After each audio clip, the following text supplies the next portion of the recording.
Yippee-yay, there'll be no wedding bells for today. Episode 5 tries to be decent, and honestly, had the previous episodes been like this, maybe we wouldn't be suffering as much. As always, this is my rambling thoughts and gripes with the episode more than a structured breakdown review. Others handle that a lot better than I do, so definitely check them out.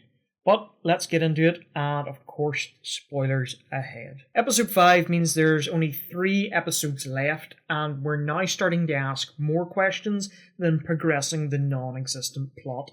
It seems they want to build up a mirage of questions that will be answered next season, rather than get viable payoff this season. So we pick back up with the cliffhanger of the last episode on the strip with the pleasant Deathclaw, which didn't destroy the archway into Gomorrah when it entered, but it does on the way out.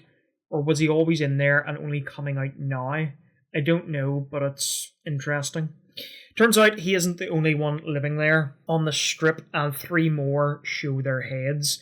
One with a whippy crack of his whippy tail, taking a tree out in one swoop. Again, I will outright praise the practical effects.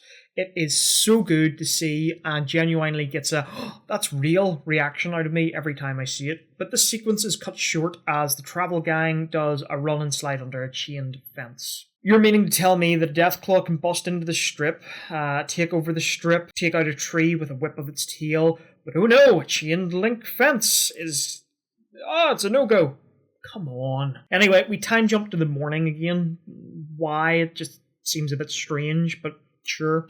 The Ghoul talks about his travels and trying to find his wife, mentioning Top Dog's secret Vault-Tec HQs, but it retcons hard with having a Vault-Tec vault in or under Vegas. And again, come on, this is just stupid, especially Heist not knowing about it or ever mentioning it during your New Vegas playthrough. We then see all the patrons and families of the strip just milling it about the new layout Freeside. Again, yes, it makes it feel a wee bit more lived in, but I just find it impossible to believe that the families would abandon their pleasure houses they all had without little fight against these Deathclaws.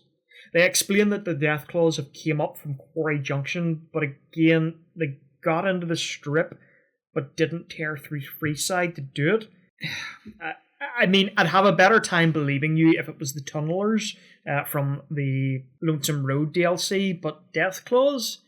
Come on, man. At least the Atomic Wrangler is somewhat functioning. However, I would say there is missed opportunities for a few references that would certainly work. And trust me, I kicked myself later for this one. Pre-war flashbacks have Coop coming to grips with what he's about to do and what he's willing to do. The Securitrons look impressive as well, and we get inside the functioning Lucky 38. However, it seems he's after young Hank's briefcase. I will take issue with the layout of the New Vegas strip, but I'll not push it. Mr. House makes an appearance in the party and pulls the old switcheroo of double houses, and honestly, I preferred the look of this house compared to the quote-unquote real house, but it's still nice to see Victor again, even if it's in a flashback. Anyways, the crack-headed Peddler is also heading to Vegas. Goodness, it's amazing how all these minds think alike. And here is the FISTO reference that I was referring to, having been missed from the Atomic Wrangler. But I did quite like that, and I did quite find it funny. Don't judge me. You all did it too. However, Hank appears to take the Peddler, and it shows us the Howard's cryopods during this sequence as well, which is interesting on how they're going to be there, considering Coop's daughter was with him the day the bombs dropped, as per Season 1. Anyway, I'm sure we will find that out in Season 5. This time, the mind control device works, but we'll jump across to Norm and his Vault-Tec team, which find another Vault HQ, and the old woman from the first season. She expo dumps a little, or maybe it's a recap. I honestly don't know, but yeah, they mention a roach farm, which I'm sure will be important in some episode or some way. They explore the building a bit more and find out how Barb Howard was a bit of a mastermind behind a couple of things. Norm's girlfriend finds out he's not the successor, whilst Bud's second in command listens in. Norm also reads up on the FEV, or Forced Evolutionary Virus, before getting choked out. I dare say he will not have been killed in this sequence, and he will get away next episode. But we'll skip to Lucy and all her do-goodery, breaking into the Sundries place and stealing Chekov's Powerfist with some addictol while she's at it.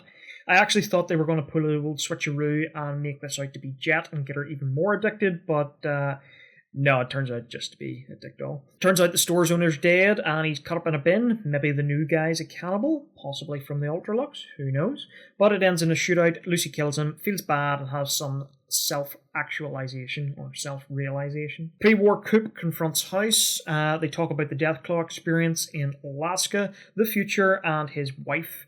House talks about how the cold confusion device is apparently his key to eternal life now. And we start to scratch the surface on how great they could have made House. You've seen a glimpse of it here, and honestly, I started being taken in by the character a wee bit more, and I was like, this is exactly how the character feels, and it feels completely different from the character that was in the alleyway in episode 2 or 1. I can't remember. Anyway, the end of the world date is now mentioned, and it's apparently tied to Coop's daughter's birthday and not 2077, with hints that a third party is now pulling the strings. Is this the Enclave? Who knows? Because the cool, calm, and collected House melts a little, rants maniacally, which causes Coop to go into a drinking and bomb writing binge. Cut back to Lucy being cured. She finds Coop, finds out the Crackhead with the mind control device has made a deal to trade her or take her back to the vault with her father, threatening the Ghoul that if he doesn't do it, they'll just kill his wife and kid. Lucy gets darted just before she pulls out the Chekov's Powerfist, which comes into play, and oh my, the Ghoul gets what I would presume is fatally spiked in the chest. I didn't see that coming, and yep. However, I doubt very much the consequences will linger on this. Hank gets Lucy, and we cliffhanger. 5 episodes down, and had the season started more like this, the momentum could have got going. Again, I feel very little has actually happened within this episode, and the things that are being played for shock value clearly won't mean anything, because in the future teases, the ghouls marching about Freeside again, seemingly with no issues at all, which either one, you don't include that in the future episodes, or you already play those episodes and have him being spiked here to obviously add a wee bit of trauma and tension. As I said, none of it really respects the lore. Hoover Dam clearly doesn't matter anymore, nor who owns it. It was pivotal during New Vegas. There was 2 battles for the dam. The NCR are wiped out after the loss of 1 town, a couple of states over, and realistically, they've just canonized the worst ending possible if the player made all the most awful choices with New Vegas, causing it to become a ruin and the wastelands scattered. And again, it just goes to spit in the face of everything beforehand, because Bethesda can't have a world rebuilding after the war. It all has to be the end again, and again. But anyway, what were your takes on episode 5? Does it do it better than the previous episodes, or does it just continue the lore trashing and suck any enthusiasm from you for this show? Or do my takes still annoy you? Comment below, let me know, and I'll see you next time.